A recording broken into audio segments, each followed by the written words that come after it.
Hello students, आज के lecture में हम ऐसे माई वुड जो कि ई एम फोस्टर के द्वारा लिखा गया था, जो BA part second paper second में इंक्लूड है आपके सिलेबस में, उसको डिस्कस करेंगे। तो ऐसे को डिस्कस करने के से पहले जो उसके ऑथर है ई एम फोस्टर, उसके बारे में उनका इंट्रोडक्शन हमें पता होना चाहिए। तो आज के लेक्चर में हम उनको ही डिस्कस करेंगे। ई एम फोस्टर, जिनकी लाइफ स्पैन 1879 टू 1970 तक थी। एडवर्ड, उनका जो फुल फॉर्म मतलब पूरा नाम था वो था Edward Morgan Forster. He was educated at Cambridge and became a fellow of King's College. और उनकी जो स्कूलिंग हुई थी, एजुकेशन हुई थी, वो कैम्ब्रिज में हुई थी।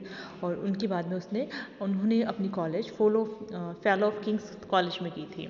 Foster established his reputation as a novelist with his popular novels like Howard's End, A Passage to India and The Longest Journey। और फोस्टर ने जो अपनी रेपुटेशन है, अपनी जो एज अ लिटरेरी फिगर, मतलब एक लेखक के रूप में जो अपनी पहचान बनाई थी, वो नॉवलिस्ट के रूप में, मतलब जो नॉवल लिखते हैं उनके रूप में उन्होंने अपनी पहचान बनाई थी। और उनकी काफ़ी सारी नॉवल्स थी, पर उनमें जो इम्पोर्टेंट थी, जो काफ़ी ज़्यादा पॉपुलर हुई थी, उनमें से है जैसे हॉवर्ड्स एंड, ये उनकी एक नॉवल का नाम है, Passage to India and the longest journey.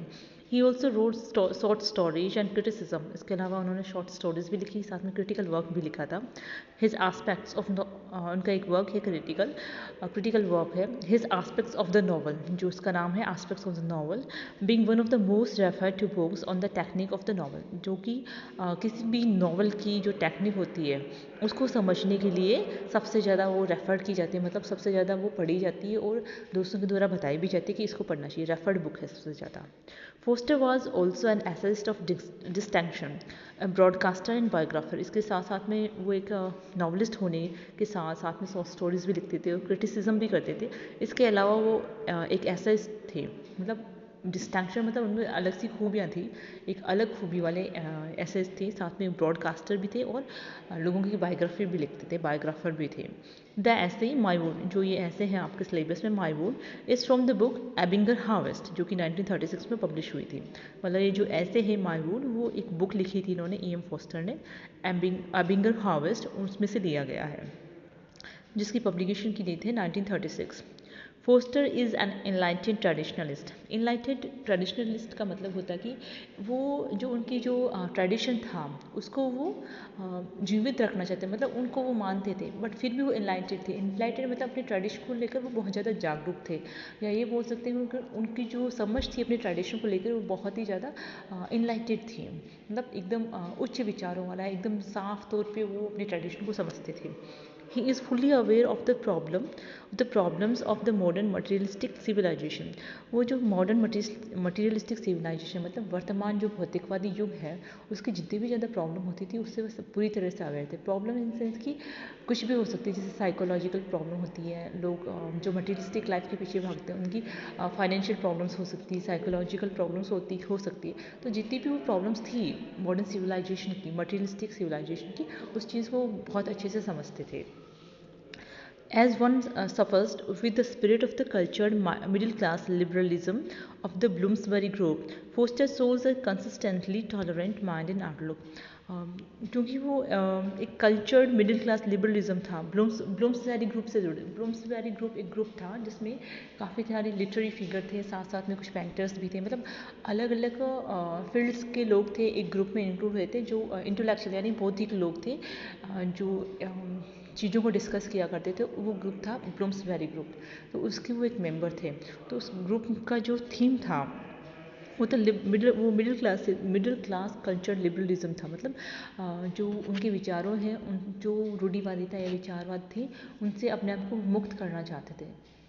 तो वो उस चीज़ से भरे हुए थे, उनके जो विचार थे, उनकी जो स्पिरिट थी उनकी, तो वो एकदम से भरी हुई थी इस चीज़ से कि जो ब्लूम्सबेरी ग्रुप के जितने भी जो विचार थे या उनकी जो भी तर्क वितर्क होते थे, उस चीज़ से वो अच्छे से भरे हुए थे। Still, he exposes the seriousness of the problems as these have cropped up in the present day society। फिर भी उनकी जो जितनी भी प्रॉब्लम्स थी सोसाइटी में, जो कि प्रेजेंट डे सोसाइटी में प्रॉब्लम्स जितनी भी थी, उनसे वो फुल्ली अवेयर थे और उनको वो एक्सपोज करते थे। Foster is a great advocate of harmonious human relationship. जो फोस्टर थे वो जो ह्यूमन रिलेशनशिप, मतलब जो इंसानों ह्यूमंस में, यानी कि इंसानों में जो आपसी संबंध होते हैं, उनके बीच में हारमनी, उनके बीच में एक लेबबंधता या फिर अच्छी रिलेशनशिप हो, उस चीज़ को वो बहुत ज़्यादा एडवोकेट करते थे या फिर उस चीज़ को बहुत ज़्यादा एम्फोसाइज करते थे, इस चीज़ पे जोर देते थे कि जो लोगों के बीच में रिश्ता होता है उसमें एक हारमनी होनी चाहिए. On the whole, we may say that though Foster is often sharply ironical, हम कह सकते हैं कि जो फोस्टर है वो ज़्यादातर काफ़ी शार्पली आयरनिकल थे, मतलब बहुत ज़्यादा व्यंग्यात्मक, सीधा व्यंग करने वाले थे. His faith in human values and his love of life are unshakable. फिर भी उनको जो ह्यूमन वैल्यूज़ है, मानव की जो भी जितनी वैल्यूज़ होती है उनमें साथ में लाइफ के लिए, जीवन के लिए जो प्रेम था वो एकदम अनशेकेबल था, मतलब वो स्थिर था, वो किसी भी तरह से डगमगा नहीं रहे थे लाइफ को लेकर. The essay Topper Silas Tompkin Comberbatch is a biographical study in which facts are stated in an ungarnished way. जो उनका ऐसे था टॉपर सिलास टॉम्किंस कॉम्बरबैच, वो एक बायोग्राफिकल स्टडी, बायोग्राफिकल के इन सेंस की किसी की लाइफ की स्टडी है, जिसमें उन्होंने ये बताया है कि जिसमें जितने भी जो कुछ भी उन्होंने बताया वो बिल्कुल भी मतलब एकदम अनगार्निश्ड वे में थे. गार्निश्ड होता है किसी चीज़ को एकदम तैयार करके सुसज्जित करना, अनगार्निश्ड मतलब रफली किसी चीज़ को डिस्क्राइब करना. But at the same time there is a delightful blending of humour, fun and pathos. फिर भी जिस ऐसे में वो बिल्कुल भी गार्निश नहीं था, फिर भी उसके अंदर एक ह्यूमर था, फन था और पैथोस था. The last sentence has a shocking abruptness. Abruptness का होता है मतलब किसी भी चीज़ को एकदम से कह देना, मतलब बिल्कुल भी अचानक से कह देना, कोई प्रस्तावना नहीं बनाना, मतलब कुछ पहले से नहीं लिखना भाई ये चीज़ कहने वाले, सीधा एक चीज़ को कह देना, उसको अब्रप्टनेस कहते हैं. तो उनके जो ऐसे का जो लास्ट सेंटेंस था वो एकदम अचानक से शॉकिंग था. But it shows the way in which an essayist can express the deepest sympathy even in the midst of his exposure of the ironies of life. पर ये जो उन्होंने अब्रप्टनेस था, मतलब अचानक किसी भी चीज़ को कह देना बिना कोई प्रस्तावना के, तो वो चीज़ ये शो करती है कि किस तरह से एक एसेस्ट अपनी जो डीपेस्ट सिंपैथी है, मतलब अपनी जो सहानुभूति है किसी के लिए भी या किसी फेलो ह्यूमन बीइंग के लिए, वो किस तरह से वो बता सकता है जब किसके बीच में आयरनीज ऑफ लाइफ जो आयरनी से भरी हुई है उसके बीच में किस तरह वो अपनी सिंपैथी को शो करता है. द माई वुड जो आगे बता रहे हैं कि जो ऐसे हैं my wood is at once personal and universal. ये पर्सनल भी है साथ साथ में यूनिवर्सल भी है. Forster analyses his personal experience with the clarity which is the mark of the best type of scientific reporting. Personal in sense की जो ये माई वुड था वो ऐसे लिखने, जिस वुड के बारे में उन्होंने बताया था वो उनकी खुद की थी, तो उससे रिलेटेड, उससे जो उनकी फीलिंग्स थी या उससे रिलेटेड जो उनको फील होता था उस चीज़ को उन्होंने प्रेजेंट किया था. यूनिवर्सल ये इसलिए क्योंकि जिस वुड में जाके या फिर किसी भी वुड में जाके किसी भी इंसान को किस तरह से फील होता है, जिस तरह उनको फील होता है बाकी सब लोगों को वैसा ही फील होता है, तो एक यूनिवर्सल ऐसे भी था. But here again the essayist extends his dimension and reveals a mind deeply anxious to expose and eliminate a serious malady of modern life. फिर भी यहाँ पर भी जो एसेस्ट है उसने अपनी डायमेंशन को बढ़ाया और बताया कि कोई भी माइंड जो कि डीपली एंसियस है बताने के लिए, और सीरियस मैलेडी ऑफ मॉडर्न लाइफ को उन्होंने एलिमिनेट किया था. The essay is an interesting description of the effect of owing land property. ऐसे इस चीज़ का बहुत अच्छा डिस्क्रिप्शन या विस्तृत वर्णन बताया इसमें कि जब कोई आप प्रॉपर्टी को ऑन करते हो, किसी लैंड प्रॉपर्टी को आप जब आप अधिकार कर लेते हो तो आपको कैसा फील होता है. फोस्टर की जो किताब थी, अ पैसेज टू इंडिया, एक नावल है, brought him a large sum of money and enable him to buy a one. और जब ये बुक पब्लिश हुई थी वो बहुत ज़्यादा सक्सेसफुल हुई थी, बहुत ज़्यादा सेल हुई थी इसकी, जिसकी वजह से brought him a large sum of money, तो जिसकी वजह से उसको बहुत ज़्यादा अमाउंट मिली थी और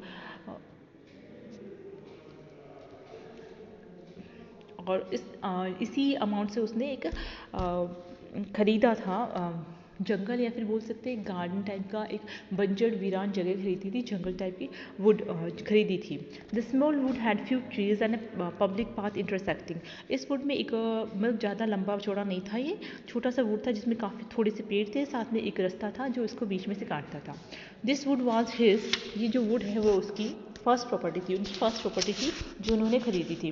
ही conveys his feelings regarding the psychological changes brought about in a man by the possession of a landed property. इस ऐसे में उन्होंने अपनी जो फीलिंग थी कि आप जब एक इंसान किसी लैंडेड प्रॉपर्टी को यानी किसी ज़मीन को स्वामी बन जाता है तो उसको साइकोलॉजिकल चेंजेस क्या क्या आते हैं उसमें, वो चीज़ बताई थी।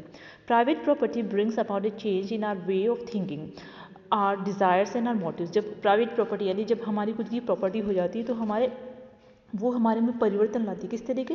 हमारी सोच में परिवर्तन लाती है, हमारी इच्छाओं में परिवर्तन लाती है, साथ साथ में हमारे मोटिव्स में भी परिवर्तन लेके आती है। इट ऑफन डिबेसेस अ मैन, वो एक इंसान को चेंज कर देती है। ही राइट्स, वो बताते हैं आगे कि what is the effect of a property upon the character, कि ये बता रहा है कि एक प्रॉपर्टी का एक करेक्टर पे यानी एक चरित्र पर, यानी एक इंसान का चरित्र पहले कैसे था और प्रॉपर्टी खरीदने के बाद उसका चरित्र कैसे हो जाता है, तो उस पर एक इफेक्ट होता है। Don't let's touch economics. The effect of private ownership upon the community as a whole is another question. A more important question perhaps, but another one.